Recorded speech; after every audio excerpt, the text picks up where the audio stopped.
Okay, so tayo manalangin.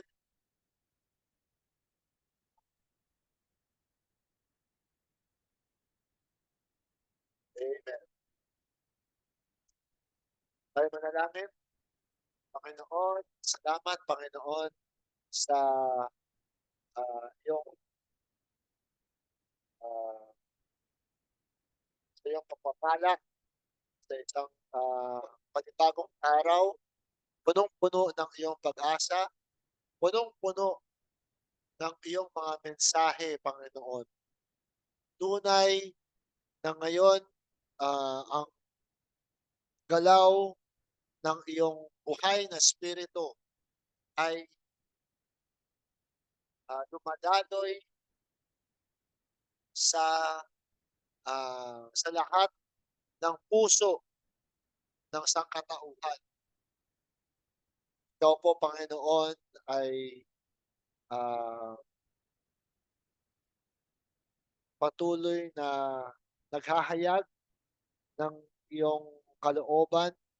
Pinapakita mo sa amin ang mga bagay na hindi angkop para sa panahon na ito. At ikaw rin din po ang siyang gumagamit sa tao na ihayag ano ang mga bagay na hindi angkop sa panahon na ito at ano ang mga solusyon at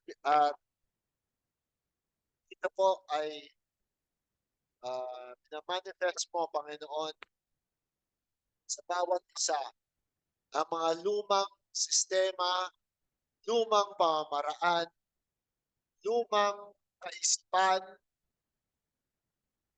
ng anuman diktadorya o kapangyarihan sa pagsakop sa ibang tao ay hindi na po angkop para sa panahon na ito. Kundi ngayon po, ito po ngayon ay isang heart ministry, Panginoon. Ikaw ay buhay sa lahat at ngayon ay iyong pinapakita at ikaw ay gumagalaw sa bawat sa amin. Nagsisimula sa aming puso at ito po ay dumadaloy at kumakalat sa buong katauhan namin, Panginoon, upang patuloy kaming ah, patuloy po kaming ipakita kung sino kami, kung sino si Jesus sa panahon na ito. Hindi na po ito ang mensahe lamang, kundi ito po ay ah, isang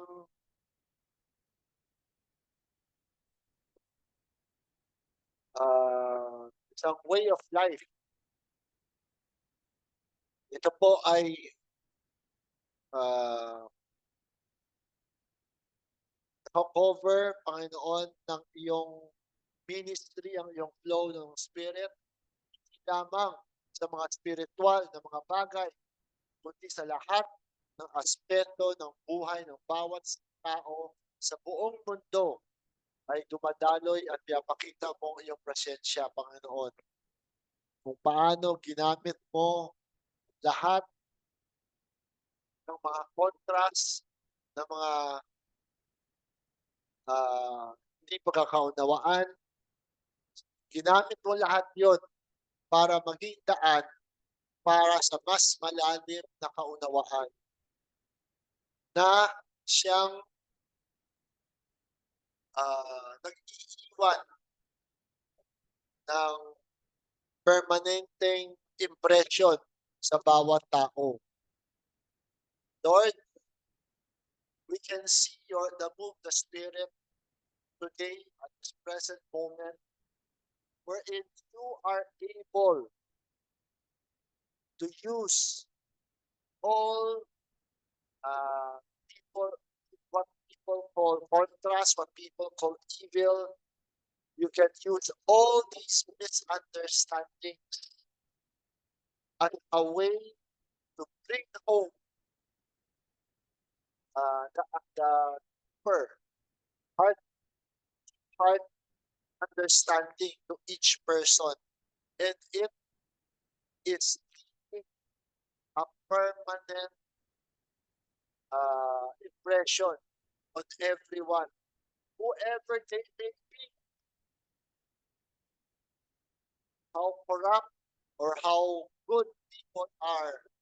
Your impression will always imprint in everyone. Thank you, Lord, that you have chosen to show this to babes, and you have confounded uh, the people of their knowledge, of their uh, thinking.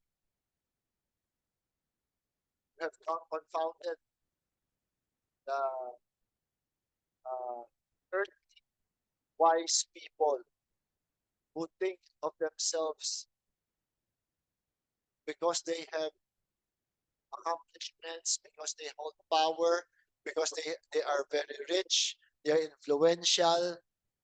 There's so there are some people who use their influence to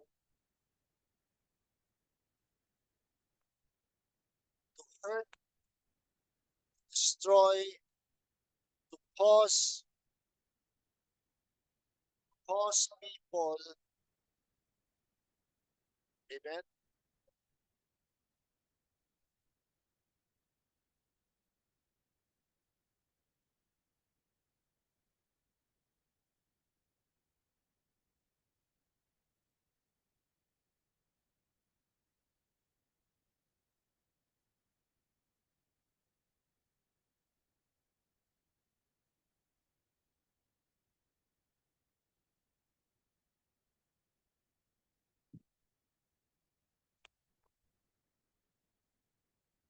Sorry.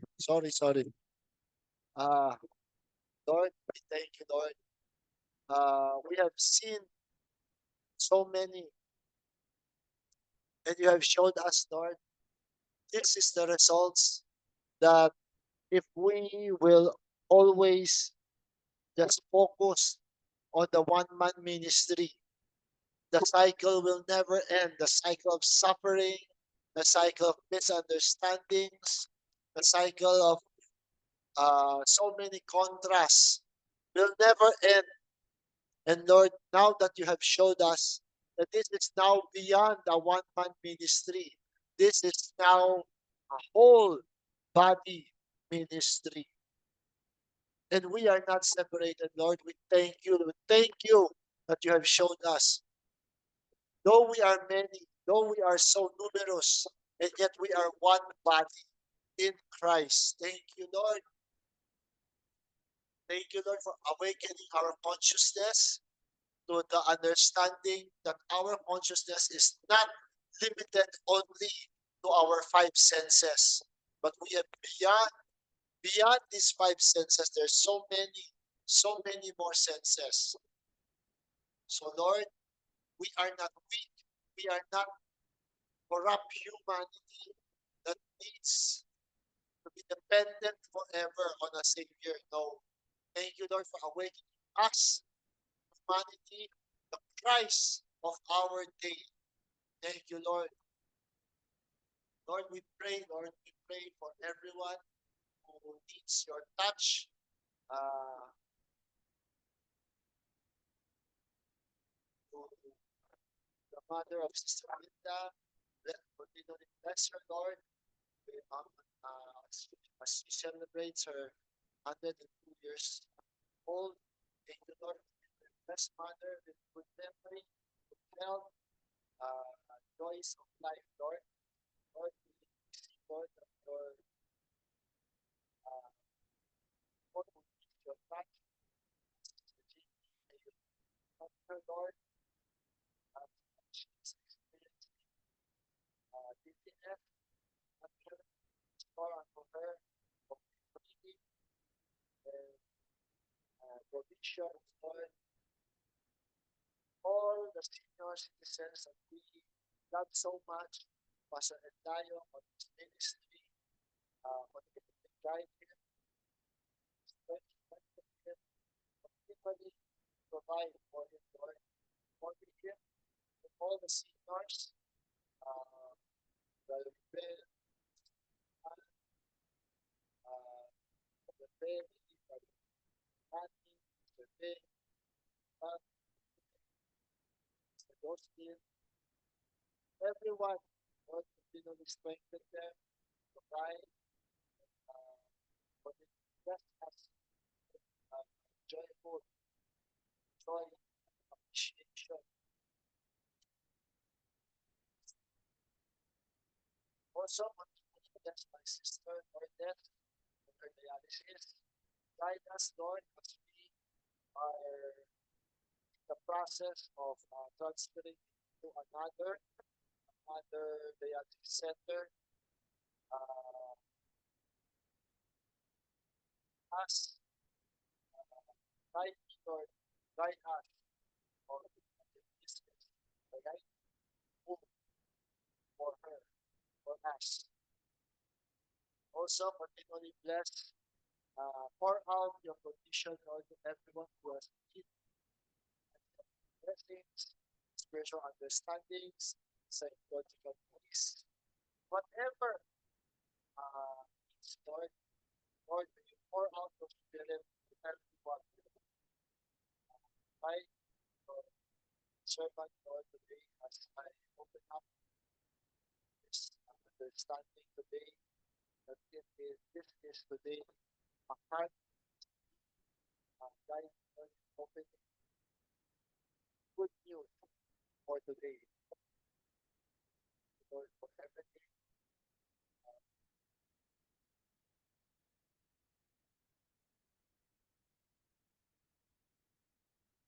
Lord, for this I pray, mighty of our Lord and Savior, Jesus Christ. And kapangan ka na Lord. Amen. Punta tayo sa slides natin.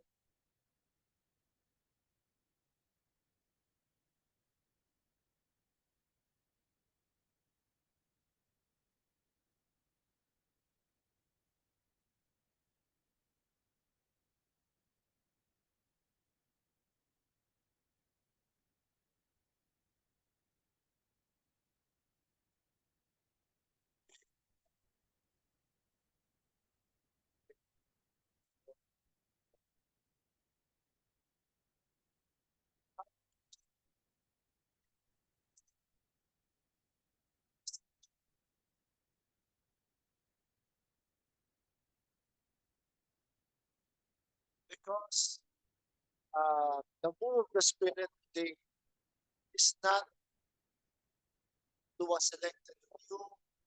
The move of the Spirit is not limited to just uh, to those who has to the leaders or to a special selected group. Amen. But the move of the Spirit today is has become personal relationship. And nothing makes it more personal when the Spirit is leading you with your heart. Amen. When you see, right, what touches people deep, it is always the matters regarding the heart, regarding things that affect you on a deep level.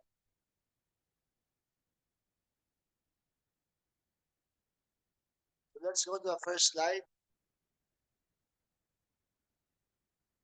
Brother, don't share this though. It's really a heart ministry. It's nothing else now. It must come from the heart. The longest time we saw how the Spirit moves through humanity. As the Spirit uh, moved so many special anointed leaders, but we can see that uh, through these leaders, the ministry just becomes something that is automatic or something that is organized. Amen. When humans, when us, the people, start to organize ourselves and not giving the move the spirit, sorry, the move of the spirit, not giving the move the spirit, bring the rain in our lives. Amen. When we start to organize it, restricts the move of the spirit for you on a personal level. Amen? Kaya nga, nakikita ko na sa, nakikita mo, no, di ba, yung 120 people sa upper room. Amen? They, when they were praying, they were praying with one heart. Yes, sabi doon, one heart. Amen? Isa ang uh, pagka-connect nila sa isa't isa sa pamagitan ng kanilang pagmamahal kay Kristo. Amen? At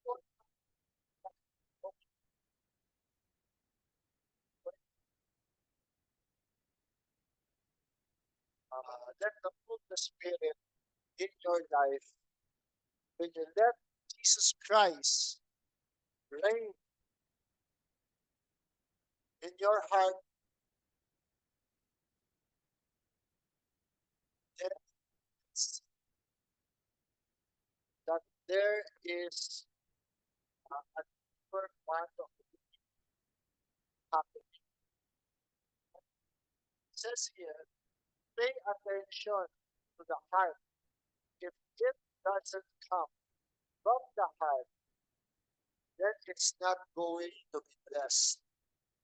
The people of God are the people of His heart. It's important to talk, listen from the heart. The Lord hears when you speak from the heart and will move when He hears.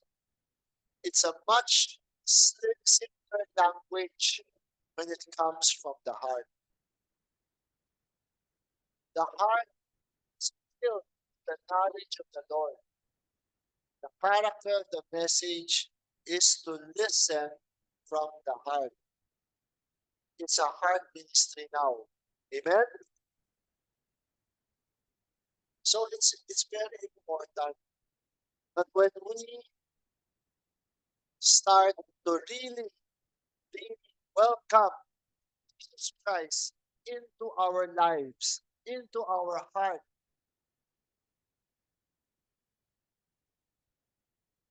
when we are doing something, we need to listen, really, really focus to listen to what your heart is whispering to you. Amen? Those our prayers, the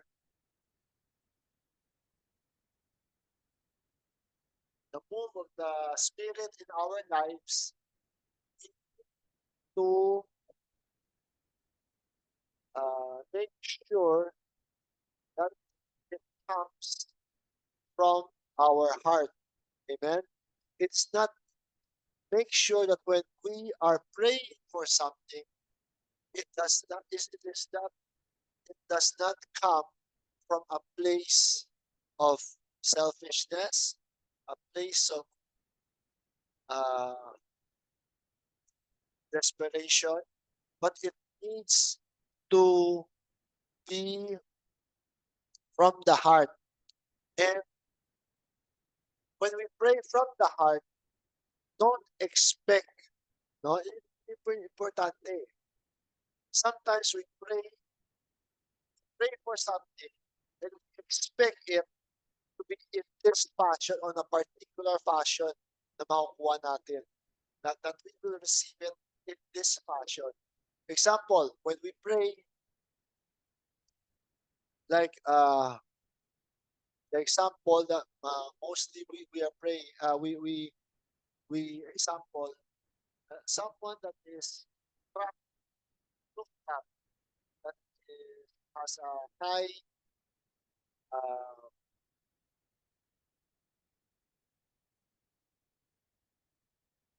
with high water, and is praying to the Lord for a rescue. And what they are thinking there is the Lord will personally come down and rescue them. But there are rescuers, there's boat come in, there's helicopter come in, there's so many people come in, and they don't accept it. They want to see the Lord Himself. So what I'm driving at here is, when we pray for something, have praying, sincere in your prayers, and do not doubt. Amen. And also, do not expect it on a certain pattern na gusto mo. Na I'm expecting it to be this way. No, it is, uh, it will come in its perfect time. Amen? Sabi nga dito, it's really a heart ministry. It's nothing else now. It must come from the heart. Remember that when everything that we do, we need to be sensitive to what are the reason that we are doing something, or what is the purpose, or what is uh, whatever is the process that we go through. We need to assess it using our heart. Sometimes, if you need to meditate, sometimes you need a quiet place, you need a prayer. Do it, because it comes from the heart. You need to focus that if that intention is coming from the heart. And when you focus from the heart, the spirit will talk to you, to communicate with you. It may not be an audible voice. It can be uh, happening. It can be something that the Lord can use and ask to talk to you, or it can be subtle messages, like a butterfly. Amen. You need to be always sensitive to the heart. Shalom po. So, sabi ko, pay attention to the heart. If it doesn't come from the heart, then it's not going to be blessed. When there is intention, you need to be uh, make sure that that intention comes from your heart, and it's to be uh, coming from a place of compassion, a place of kindness, a place of understanding, an empathy. And it's come from the heart. And it's something that will resonate with you. What is important is let us focus on our heart. Is it the right intention or the wrong intention? It is up to you. But you will know. You will know. You really ask it from the heart. The people of God are the people of His heart. It's important to listen from the heart. And the people of God is who? It's not just a chosen people, not just a limited crowd, not just those that are your church mates or the people you know. When you really focus on the heart, you will come to understand that God's people are not just a selected group of people, because everyone, di ba? All life, all source of life comes from only one source. And which one of that manifestation does the Lord does not love?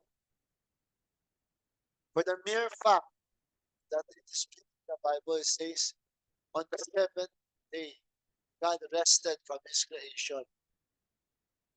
And He saw everything that He did with His hands. And it was all very good. Amen. Jesus Christ Himself, when He was, before He gave up the ghost, He announced, it is finished. And He has come, He has fulfilled His role, He has lived up, He has made the ultimate sacrifice of taking away the sins of the world and imparting to everyone its righteousness. Amen. So we need to be always conscious of the move of the Spirit in our lives.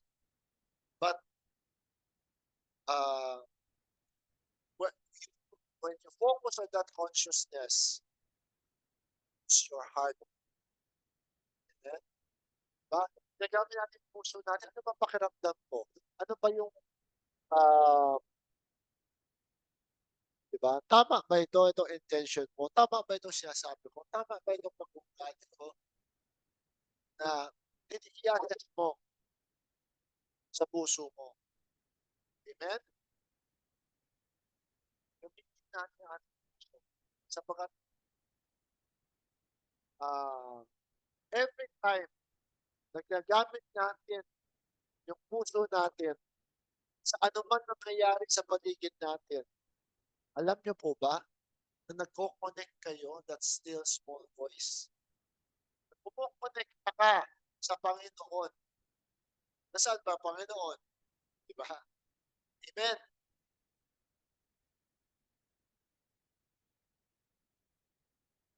The Lord hears you when you speak from the heart and will move when He hears. It's a much simpler language when it comes from the heart. Amen? Hindi mo na kailangan na gumawa ng maraming mahabang mga doktrina o ng mga seremonya. Walang seremonya na kailangan. Walang sabihin natin, ang isang, ang isang pinaka Kailangan lang ay nanggagaling talaga yan sa kaibuturan ng iyong puso. Amen? Hindi po yan madadaan sa mga charms, sa mga anting-anting o ano mga lucky charm na tinatawag. Amen. Di ba?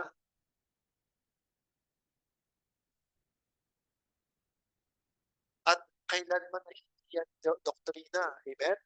Wala po tayong ginagawa at sinasabing mga doktrina dito. Amen? Lahat po ng ating share palagi ay practical. Always practical yan. The heart is filled with the knowledge of the Lord. Character of the message is to listen from the heart. Amen? Kaya napaka-importante na uh,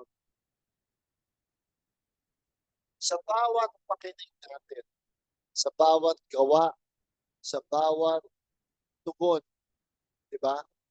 Every time na nagko-connect ka sa tao, sino mang tao, pansinin ninyo, every time na may konti kang kabutihan na nagawa sa iyong kapwa, yung yung konti galak no, na naipapakita ng tao sa iyo, alam, inigising mo na ang Espiritu ng Kristo sa tao yun. Sa pamagitan ng mga bagay na ay parang simpleng bagay lang. Or sometimes parang sabihin natin parang ano man, ba? Pag-connect ka natin sa bawat isang nilalang sa isang tao o animals o plants, di ba? We are connecting to the source and it completes the circuit. Circuit ng alin? Circuit ng flow ng spirit. Sabi ko nga palagi, di ba? Napaka-importante ang fellowship na face-to-face kasi dito tayo mas nakaka-connect, mas naramdaman mo yung flow ng energy, ng, ng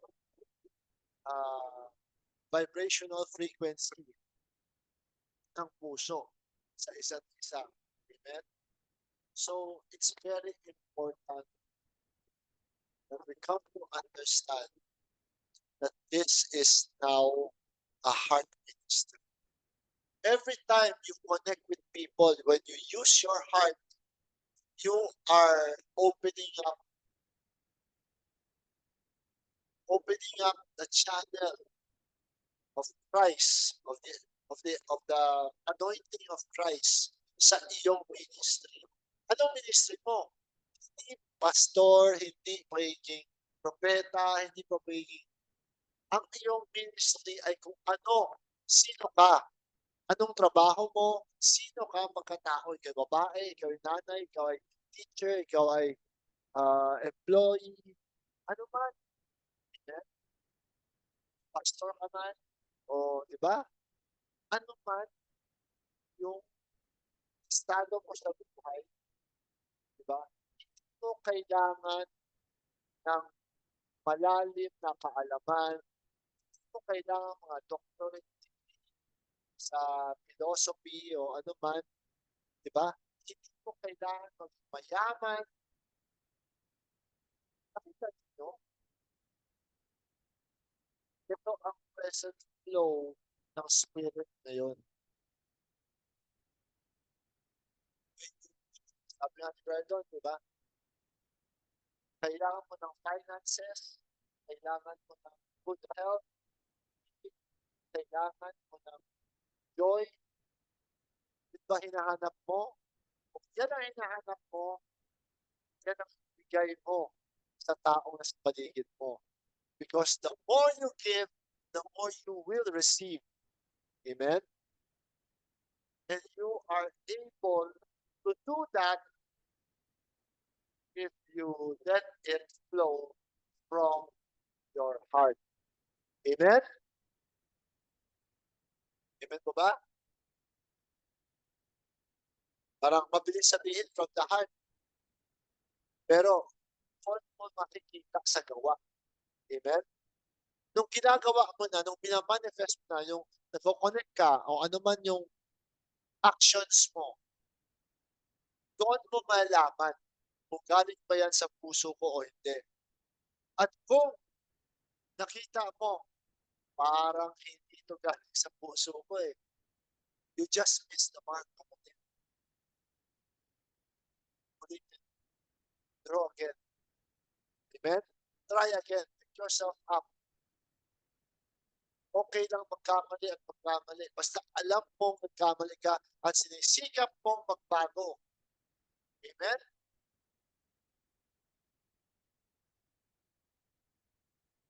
So sa next slide, sabi ng Sister Jocelyn, singleness of heart brings us to the knowledge that opportunities, chances, improvement, maturity, betterment, and evolution is for all and not only your own.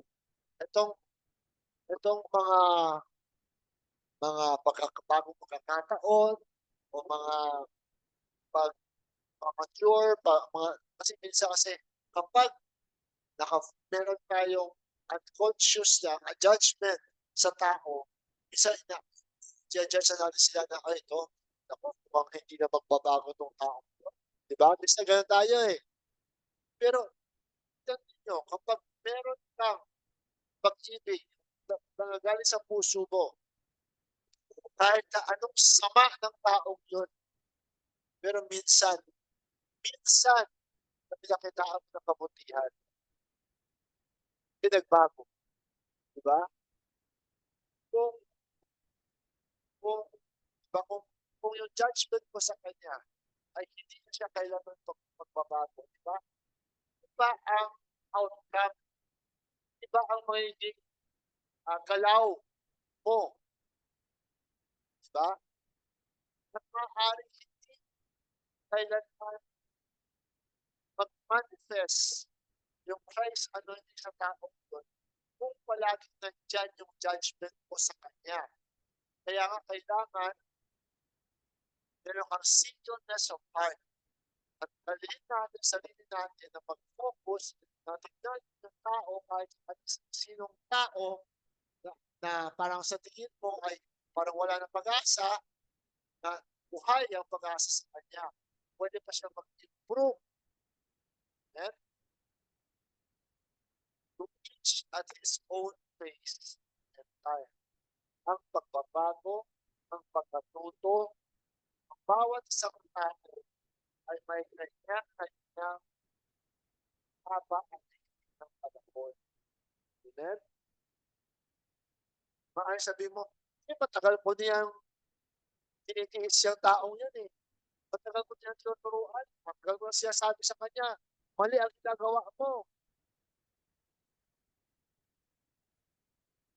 Ayoko na. Hayaan ko na siya. Nakapagod. Natawa.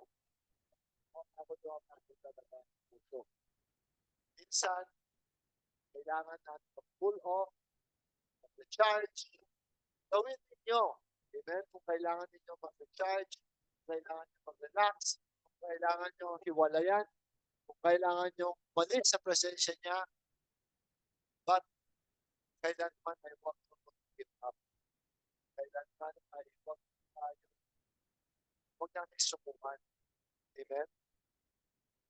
Sapagkat, alam nyo ba, sabi ko palagi, yung mga taong sa tingin ninyo na not deserving ng pagmamahal, not deserving ng patawad, not deserving ng understanding, yung mga taong parang sabihin at parang kanyang ng kaluluwa, alam niyo po ba na sila ang mga taong pinaka nangangailangan ng unawa, ng pagmamahal. Amen? At maaaring malay mo, yun ang ministry niya na tinawag sa'yo. Katulad ng sabi nga ni Mordecai kay Queen Esther, no? Di ba? Kasi si Esther, di ba, sabi niya, sabi ni Mordecai, pumasok ka sa hari para pakiusapan kasi mamamatay lahat ng tao natin sa iba-ibang mga probinsya. Sabi ni Esther, ayoko nga, mamaya, hindi ako pwede pumasok sa throne room kasi hindi ako tinawag. Kapag hindi ako tinawag, maaaring mamatay ako. Sabi ni Mordecai, hindi mo alam, kaya ka nakarating sa iyong presenteng posisyon ay dahil gusto ng Panginoon na pagkakataon para gamitin mo yun para sa pagligtas sa kanya sa iyong bayan. At ang paggamit sa iyo ng Panginoon sa perfect na opportunity na yon, di ba? Amen? Minsan para sa tingin natin parang hirap masyado yung hamon na yon. Pero sabi ng Panginoon, malay mo, kaya ka nga nakarating sa tuktok ng buhay mo, sa posisyon na yan, ay dahil nagamitin ng Panginoon ikaw sa pagkakataon na yun, na maihayag ang kanyang mensahe at dakilang pangalan. Amen?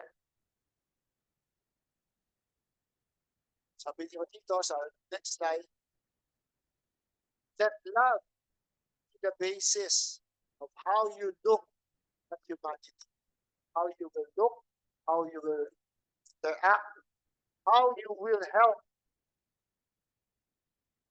how you conduct yourself with humanity should all be based on love. Isa kasi, parang kapag nakikihalubilo tayo, nakikipag-interact tayo, nakikipag-usap tayo, diba? Minsan, kailangan maingat. Minsan, conscious ka na yung pag-connect mo sa kanila ay dahil may may mensahe ang Panginoon sa puso na gusto mong ihayag sa mga tao. At maaaring hindi yun nakasulat sa scripture. Hindi yun nakasulat sa Bible. Diba? Kasi ang dami mga happenings na hindi mo pwede tulong lamang sa nakasulat sa libro. Amen? Ang buhay ay buhay. At yan ay nagmamanifest, yan ay naghahayag, yan ay nagmamanifest sa kanyang expression sa pamagitan ng buhay. Kaya palagi kailangan maging sensitive sa mga binibitawan natin mga salita. Amen? At kung meron mga di pagkakaunawaan ay as much as possible, nagawa natin ng paraan para maging understandable. Amen? So with this consciousness, with this mindset, no, pagbasa mo ng Biblia, iba na ang impact ng Biblia ng mga nababasa mo. So example, sa next slide, sa Luke chapter 6, verse 45. Sabi ito, 45. A good man out of the good treasure of his heart bringeth forth that which is good. And an evil man out of the evil treasure of his heart bringeth forth that which is evil. For of the abundance of the heart his mouth speaketh. Amen? So nakita natin na walang ibang nagkukurap sa tao, kundi kung ano yung nanggagaling sa kanyang puso. Amen? Kasi dati, palagi takot tayo bilang pastor, ayaw natin na makihalubilo ang mga kapatiran. Tapos mamaya, ma-influensyahan sila. Mamaya, maloko sila, mapariwara. Diba? Pag yung ganun kasi, attitude ng pastor, tutulong natin sila. At palagi, nagiging immature ang mga kapatiran. Amen?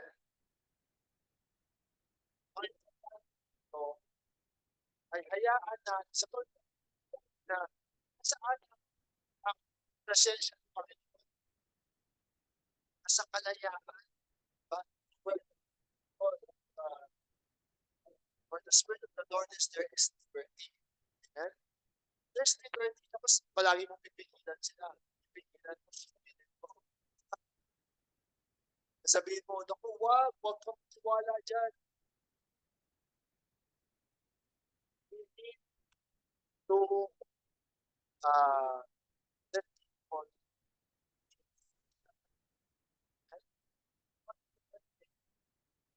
uh, trust them, mature. Because when they mature yung love sa iyo. Babalik at babalik yan sa iyo. Amen? At ang importante dito ay kapag bumalik yan sa iyo, alam mo mas malalim na relationship ka. Amen? Hindi dahil lang sinabi ni Pastor. Hindi lang dahil gusto lang niya maging miyembro ng church niya lang. Amen? Kaya balikan, kinakausap ka. Gusto mo, di ba? Gusto mo sincero yung tao. At ay sincero mo doon. Kapag ka palagi control, sinusupil, di ba? Gusto mo malaya sila.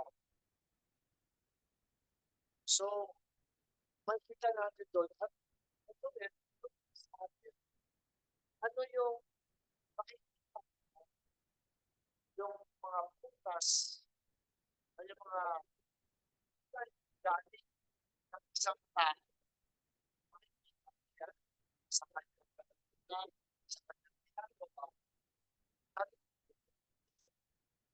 tutulungan ano yung mga system na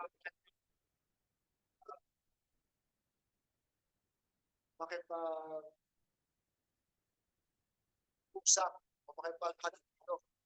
Diba? How connecting people, this helps you understand that you are okay with uh, having when you are interacting with people, and this helps you understand who they really are and to understand their intention. And kung kumakan mo intention ng tao. And na ito,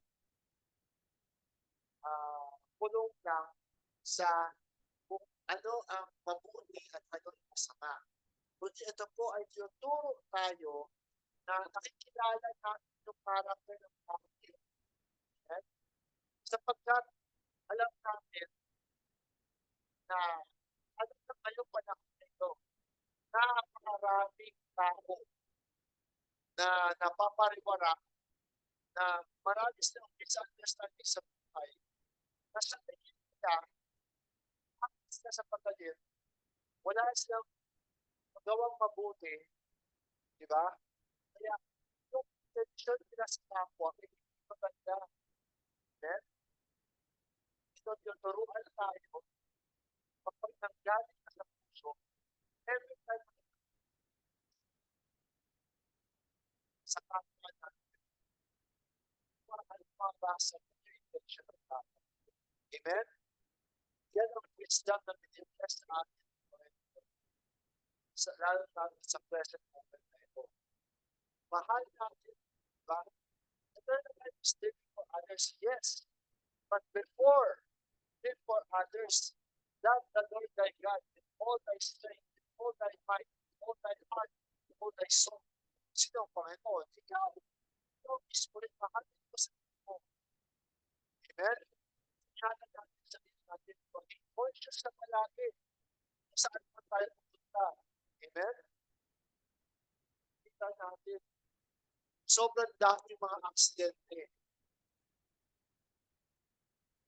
Paano yung mga tao kasi parang, ano po yun, yung ano ba naman paghintay ka sa pagtawid sa kalsada? Parang desperado ka. Ano ba naman maghintay ka lang ilang segundo lang na magpas yung kotse? Hindi eh. Na hindi pagbunahan sa kotse eh. So, mahal mo ka sarili. Mahal mo sarili mo.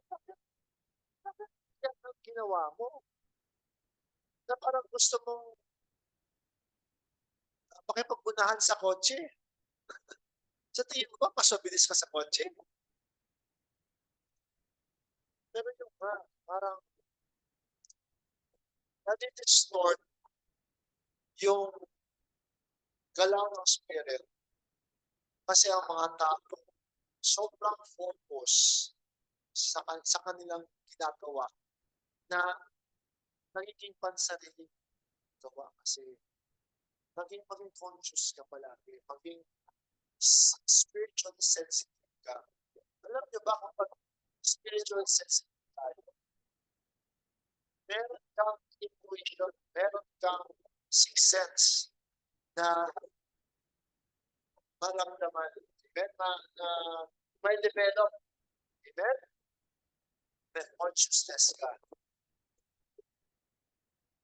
At alam niyo ba yung pag-ingat natin sa sarili natin ay natutulungan rin natin ibang tao. Amen? Kung yung ibang tao barubado, di ba ingat ka, di ba? Na naiwasan mo siya, di ba? Tulungan mo yung taong barubado na hindi siya maantala sa kanyang pag-travel. Imagine sa barubado niya kasi ang isip mo siya tao, barubado rin ako. Ganun eh.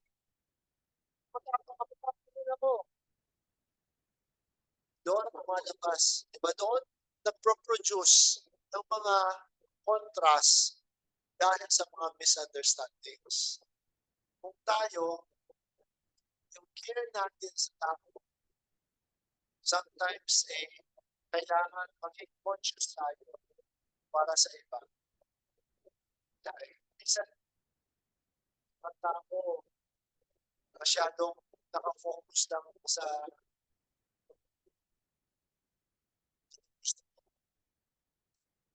kaya example nga tayo. Nag-example tayo. Every time na meron tayo, bakit naging barubado siya,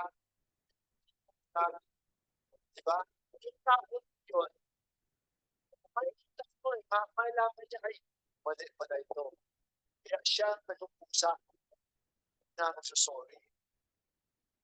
Pero kung barubado siya, barubado pa rin, diba? Hanggang kabunukan kayo, magkainitan, anong masabi mo hindi maganda, hanggang sa mag-away kayo, magpatayan kayo. There's nothing productive.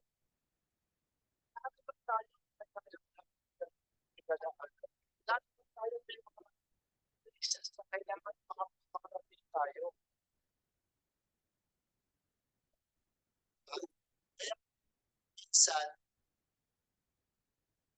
anong init ng panahon, anong init ng situation mo, always, whatever you do it from the heart. Kaya ang sitwasyon natin sa push sa atin na maging magawa natin isang bagay na hindi naman tayo yun. Nature yun. So, hindi talaga nature yung tao, mag-away, magmura, magpatay. Pero sa tao doon, kasi that's a misunderstandings. Kapag ba, hindi ka progress yung problema na maging ganun na mas mabigat. Amen? So, importante ay huwag natin hayaan kaya natin i-control sarili natin.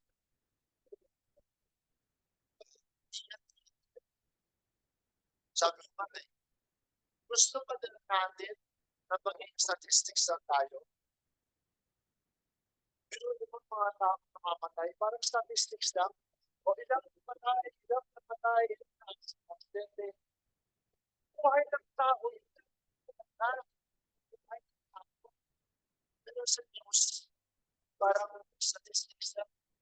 O sa loob ng buong taon, mula January, ilang namatay, ilang huwag tayong papayag. Maging statistics tayo. Sapagkat mahalaga ang buhay natin. Mahalaga ang papel natin bilang Kristo sa panahon na ito. Amen? Pansin nyo, diba? Kapag hindi kailangan, wala isang nakikita yung flow ng love. Kahit na sabihin mo, hindi mo kilala yung tao. Pero yung spirit ng peace, ng joy, ng love, ng, diba? Ng Panginoon. So, yun, every time, kahit na hindi mo sila, wala silang pakialam sa'yo. Sabi pa naman, masakit na salita, pero hindi mo pinatulan. Amen? Virtue yun, mga kapatid. Amen? Virtue na ina-enjoy mo. Virtue na siyang doon nagsisimula ang pagpapala, ang blessing, ang healing. Amen? So dito, sabi dito, sa Matthew chapter 25, verse 34. Then shall the king say unto them on his right hand,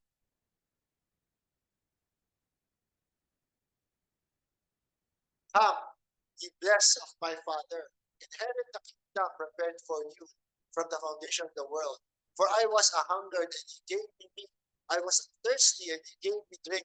I was a stranger, and you took me in. Naked, and you clothed me. I was sick, and ye visited me. I was in prison, and you came unto me. Then shall the righteous answer him, saying, Lord, when saw we thee hungered, or fed thee, or thirsty, and gave thee drink? When saw we thee a stranger, and took thee in, or naked, and clothed thee? Or when saw we thee sick, or in prison, and came unto me? So, sabi ng hari, kung siya ay gutom, kung siya ay may sakit, kung siya ay nasa kulungan, yung hari,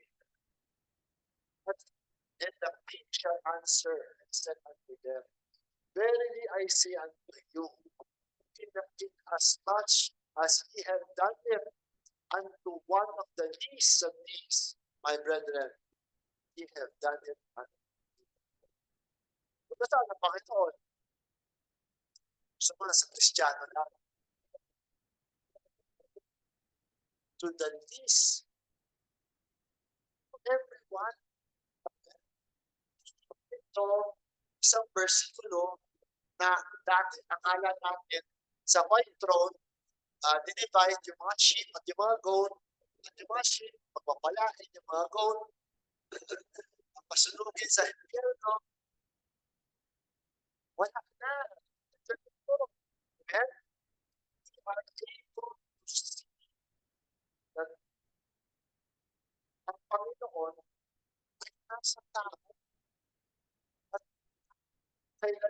wala kong masasayang. Anong gawin mong kabutihan, anong kabutihan ginawa mo para sa iyong kapwa, na nagsakripisyo ka, anong kakainin mo lang, bigay mo pa sa iba, di ba? Walang masasayang sa iyong kabutihan na ginawa mo sa iyong kapwa. At sa mga tao, hindi na mag-iiba yung dito. May mga cheat na ito, hindi mo ginawa, sabi ng hari. Kasi hindi nyo ginawa sa judaism ito, kaya hindi nyo ginawa sa akin. Kaya masunog kayo, sa totoo lang, yung mga hindi gumawa, may opportunity sila na gumawa. Amen? Tuloy lang kasi ang buhay, pastor. Hindi ito, na porket hindi mo ginawa, kaya masunog ka sa impyerno. Ilang milyong taon, ilang unang nakatang tayo sa impyerno. Ito, dito, sa lupang ibabaw. At lahat na nakamiss na mark ay equal opportunity na magbago sila, mag, mag, mag, mag, meron silang bagong mga pagkakataon na gumawa ng kapatid. Diba? Isang writing lang, basta ibang kaisipan, at tayo, ang kailangan na tayo diba? Sa tao na ang Panginoon ay nasa presensya ng bawat isa. Nasabi niya, kapag tinuloy mo ang kapatid, ay sa pinaka ang brasa dyan, pamilihan, itong reward mo sa iyo. You are blessed of the Father. Amen? At sa mga lahat, mga hindi gumawa ng kapatid, meron silang nagdaraanan, pero meron silang opportunity na magbago. Yun ang importante. May opportunity silang magbago. Porque yan ang masama sila, or areas ng masama.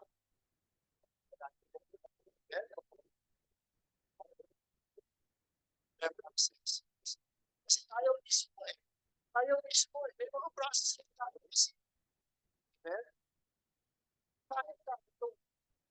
Dahil ng unawak ng isang presence flow ng Spirit. May process pa rin eh. May process pa rin. So, buhay, ang pagbabago, buhay, ang pagbabago mo.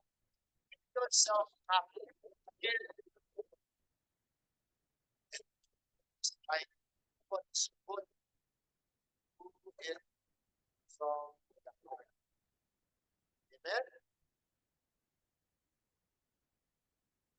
Sa next slide, sabi dito, the 1 Corinthians 6, verse 19-20. What?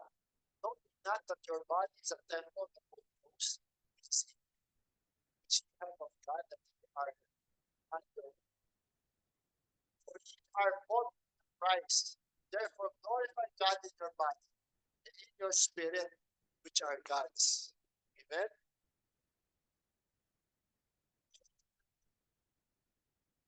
Lamang ito apply sa mga Kristiyano lamang. Hindi ito apply sa mga naniniwala ng kay Kristo lamang. O ay nakikita natin sa lahat ng mapa-Muslim man, mapa-Buddhist man, o mga tao atheist, walang kinikilala, nakikita natin ay ang Espiritu ng Panginoon sa tao. At alam niyo ba, knowledge na ito, iba yung mo eh. Iba yung reaction mo, iba yung pagmamanifest sa'yo. Sabi ko sa inyo, makikita ang kanya ko. Kanyari ako, kunyari, may Kristiyano akong nakasalubong. Sa tingin niya, ako'y madumi, ako'y hindi Kristiyano, Kristo, ako'y masusunog sa impyerno. Alam niyo ba, yung mannerism niya, makikita mo sa mannerism niya kung ano yung tingin niya sa'yo. Kung ano yung pagkatol niya sa pagkatao. Sabihin mo kahit wala siya sinasabi, pero may subtitle. O yung galaw mismo, kahit yung galaw. Pero iba, kahit iba yung may ibada, kahit iba yung makikita mo si Kristo sa kanila. Makikita nila sa iyo. Minsan, sa food court, may Muslim na naglatag, parang may manalangin siya sa food court. Pero siya tanggal ang upuan na hindi niya matanggal. Tinulungan ko siya. Natuwa yung Muslim. Tinulungan ko siya ng tabi kasi manalangin siya. Yung, alam mo, yung outlook ng isang tao, malalaman mo ang isang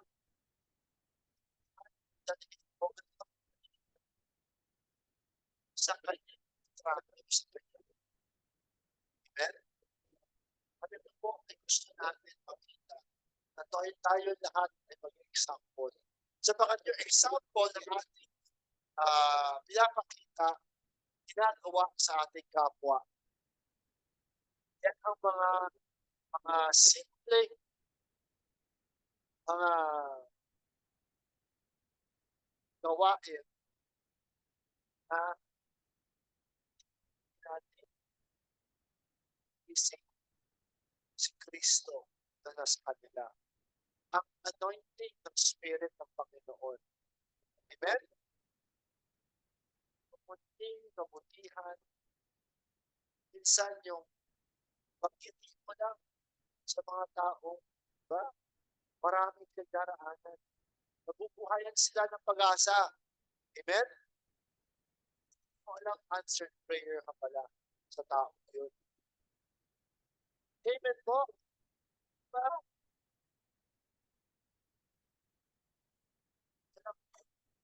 Nakakapon na meron ka na maging answered prayer ng tao yun. Hindi palaging bukas yung oportunidad na yun. Malay mo, isang saglit lang. Yung meron ka kakayanan na makita mo, hindi na ba?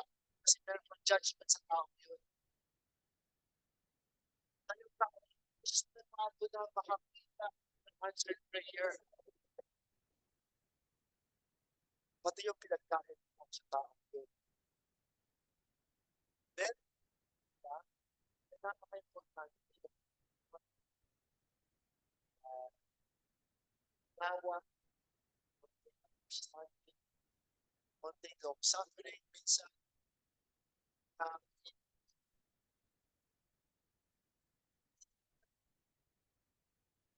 sino man, amen? Mag-conscious tayo na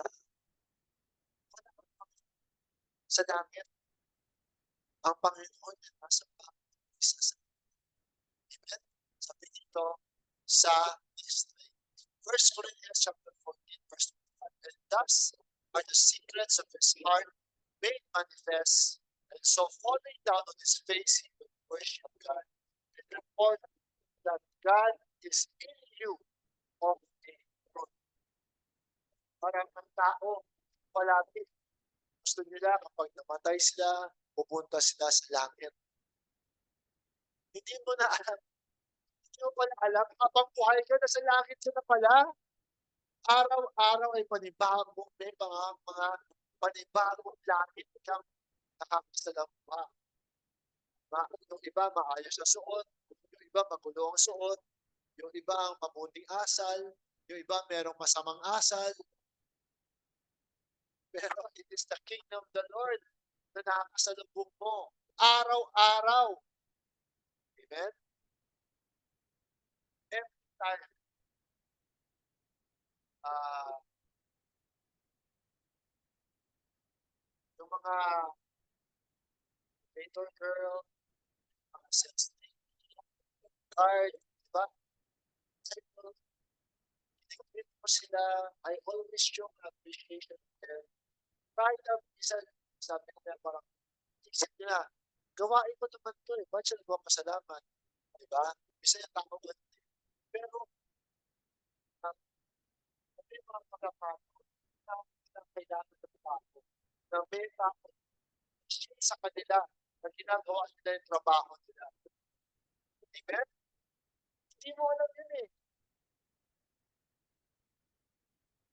Oo, sinabayaran ako, gawin ko trabaho ko. Pero iba pa rin yung feeling na meron na-appreciate sa akin nung ginagawa ko yung trabaho ko. Amen? Where is God? It's in you. Amen? Sino man na makausap mo. Next slide. Sabi dito, 2 Corinthians chapter 13, verse 5 to 6. Examine yourselves, whether ye be in the faith, prove your own selves. Know ye not your own selves, how that Jesus Christ is in you, except ye be reprobates. But I trust that ye shall know that we are not reprobates. Sa mga tao, yung alam mo nakakalungkot pastor eh. Lalo yung mga Kristiyano, yung mga pastor, pero yung asal, ang layo sa asal ng Kristo, hindi nila alam. Hindi ko na kailangan sabihin, hindi ko kailangan i-point out. Pero yung mismong action na ginagawa, ikaw rin ang nagpapakita kung sino ka talaga. And yet, buhay sa akin ang pag-asa na makita ko pa rin yung true nature mo. Sapagkat ang true nature ng bawat tao ay Kristo. Kaya kahit na ano pa yung ginawa nila sa akin, diba? Ano pa yung attitude nila, merong care pa rin ako. Merong love pa rin ako papakita. The best of my ability, amen, is understanding. Diba? Sapagkat kung ay naramdaman nila yan,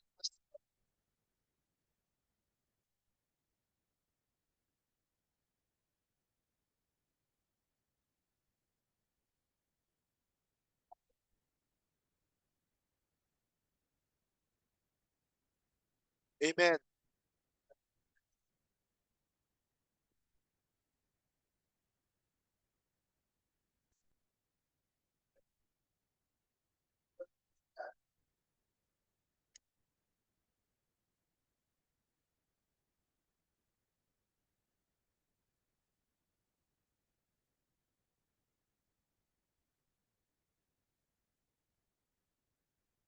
Amen.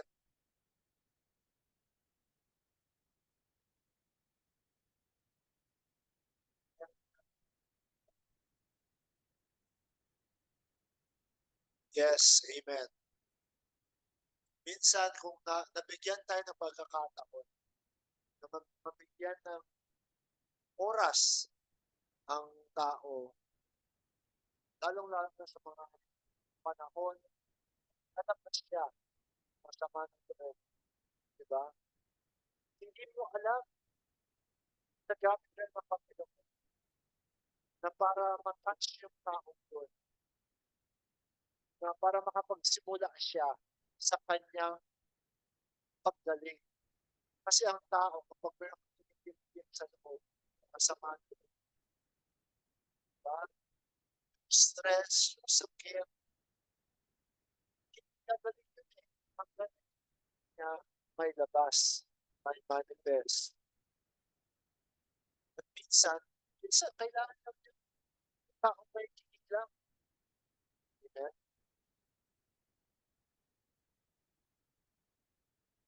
Know ye not your own selves, how that Jesus Christ is in you. Amen. So, yan yung last na slides ko. Amen.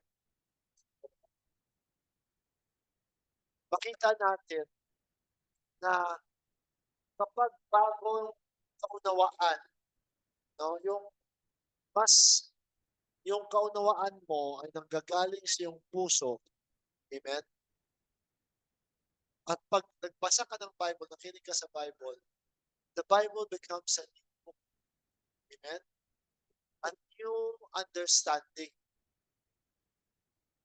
So, napaka-importante na open tayo palagi. Hindi lamang makita at tingnan natin yung flow ng Spirit, hindi lamang sa ilang tao, kay Brother Don lang, pastor lang, kung sino man, kundi makita natin no, minsan yung flow ng Spirit sa taong nasanggero, sa taong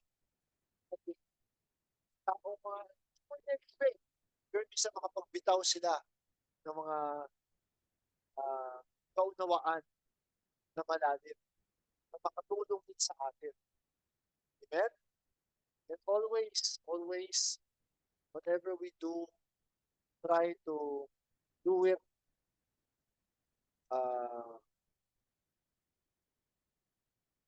na mag-focus tayo sa love. At yung love na yun ay nanggagaling sa puso natin. Amen? Mga Panginoon, na gusto i-share.